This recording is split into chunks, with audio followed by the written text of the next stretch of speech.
Hello there. Now, the last 1 week in Nigeria has been extremely difficult. My prayer is that God will comfort the hearts of all the families who have lost loved ones. And my heart goes out to all the entrepreneurs who have lost their livelihood. I trust God that you will come out stronger and better in Jesus' name. Now, while today we might all be re-strategizing and planning and thinking about the future God has promised Nigeria, I think we have also come to realize that we really need to pray. But sometimes we doubt and we wonder, what exactly is the impact of our prayers? Do they work? Do prayers really have a role in birthing a new Nigeria? Like when people gather themselves together and raise their collective voices to heaven, or when you as an individual kneel beside your bed and pray, what effect does that really have on anything? One of the major reasons why we doubt is that sometimes when we pray over and over and we don't see results, and that immediately makes us feel weary and makes us just want to give up. But prayers work. Please ask Daniel. He was a man who prayed for the deliverance of a whole nation. He kept praying for 21 days non-stop. At the end of 21 days, an angel appeared to him and told him, since the very first day that you humbled yourself before God and started praying, and that you set your mind to understand what's really happening, your words were heard. And now I have come to give a response to them. And then the angel also took time to explain why it took him so long to bring the answer. He told Daniel that as he was coming on day one, the spiritual prince of that country that held Israel in bondage resisted him and detained him for 21 days. Then God sent reinforcement through another mighty angel to help him. You can find out all about that in Daniel 10, 12 to 13. But can you imagine that? The very first day Daniel started praying, his voice was heard. Very first day, and the answer was sent. Daniel didn't yet see the answer, but he kept praying.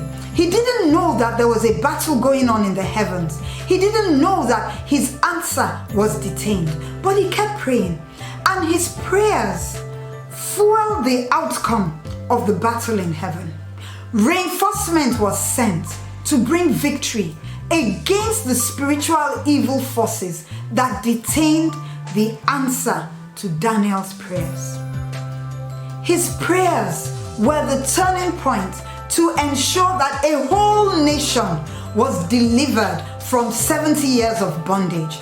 And eventually, that country made the journey back to their homeland. Now let's ask ourselves, what would have happened if Daniel had given up after 10 days, or maybe even after 15 days? Don't think life is all about what we see physically. There is also a spiritual contention that is parallel to the things that we see. And the spiritual determines who will win the war. So please pray.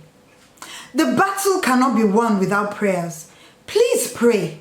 Humble yourself before God. Repent and ask Him to cleanse you from all sin, and then pray. We all know the story about how Elijah made a powerful decree that there will be rain after 3 years of famine. But he didn't stop there. He went on his knees and he prayed. He decreed and he prayed. He prayed 7 times and only stopped when he saw a small cloud of rain appear, and then he knew the answer was on the way. Please don't listen when people say, we have been praying all these years and nothing has happened. The fact is that things would actually have been much worse without our collective prayers. Prayers work. Our prayers are not just words. There is spiritual force that can be likened to any weapon. 1 Corinthians 10 says, we don't use the weapons of this world to fight our battles, but we use the weapons of God, which have all the power to demolish strongholds and barriers. Our prayers are the sword of the Spirit. They are the Lord's battle axe. And when we pray in the Spirit, that is just fire. When we worship God in praise, He actually comes down and inhabits our praises, and He fights our battles. Prayer is many things, but it is also a battle. Our prayer supports the things that we are doing.